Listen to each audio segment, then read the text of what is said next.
मोदी के फॉर्मूले से काफी हद तक सरकार को काबू पा लिया है। प्रयागराज में भी कोरोना संक्रमितों की संख्या कम हो गई है। इसके चलते अब अस्पतालों में बेड और ऑक्सीजन की मारामारी भी खत्म हो गई है। इस बीच कोरोना के थर्ड वेव की आशंका के चलते अस्पतालों में तैयारी शुरू कर दी गई है। प्रयागराज शहर में मेडिकल कॉलेज के SRN अस्पताल में मौजूद ऑक्सीजन प्लांट की क्षमता जहां पर बढ़ाई जा रही है, वहीं 5 अन्य अस्पतालों TB अस्पताल, बेली, कॉलविन, डफरीन और सेंट्रल रेलवे अस्पताल में भी ऑक्सीजन प्लांट लगाए जा रहे हैं।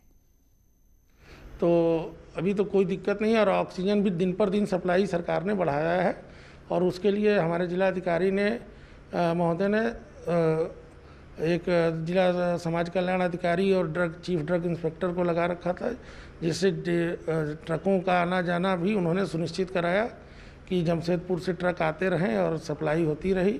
अब कोई दिक्कत नहीं।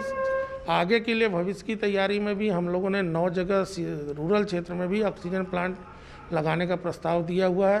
कोरोना की जब सेकेंड वेव आई तो एकाएक प्रयागराज में कोरोना के मामले बढ़े और इसके बाद गांवों में भी संक्रमण तेजी से फैल गया। इसको रोकने के लिए राज्य सरकार ने एक मुहिम चलाई और गांव-गांव जाकर टेस्टिंग कराई गई। इसके लिए TTT का फार्मूला अपनाया गया। ट्रेसिंग, टेस्टिंग और ट्रीटमेंट का जो अभियान चला, उसके चलते अब संगम नगरी प्रयागराज में कोविड पॉजिटिव मरीजों की संख्या, हर दिन मिलने वाले मरीजों की संख्या 100 से नीचे पहुंच गई है।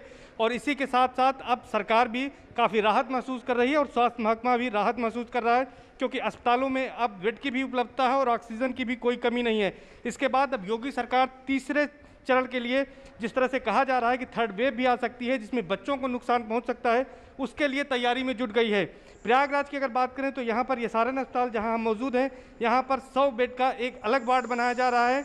बच्चों के लिए NICU की व्यवस्था की जा रही है। इसके अलावा जो मंडलीय चिकित्सालय है, जिला चिकित्सालय है, उन चिकित्सालयों में भी 20-20 बेड बच्चों के लिए आरक्षित किए जा रहे हैं। यानी सरकार अब सेकेंड वेव के बाद थर्ड फेज के लिए तैयारी में जुट गई है और ये माना जा रहा है कि ये तैयारी जल्द से जल्द पूरी कर ली जाए। ICU के ज़्यादा से ज़्यादा बेड, वेंटिलेटर की व्यवस्था और ऑक्सीजन बेड की व्यवस्था की जा रही है।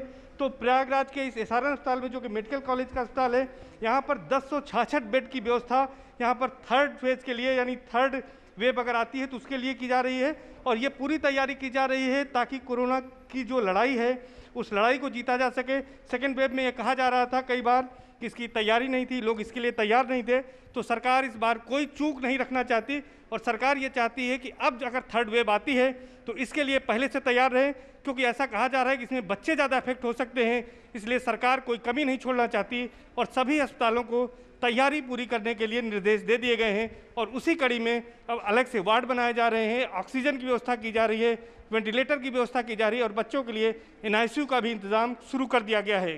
कैमरा पर्सन संजू मिश्रा के साथ सर्वेश दुबे, न्यूज़ 18 प्रयागराज। वहीं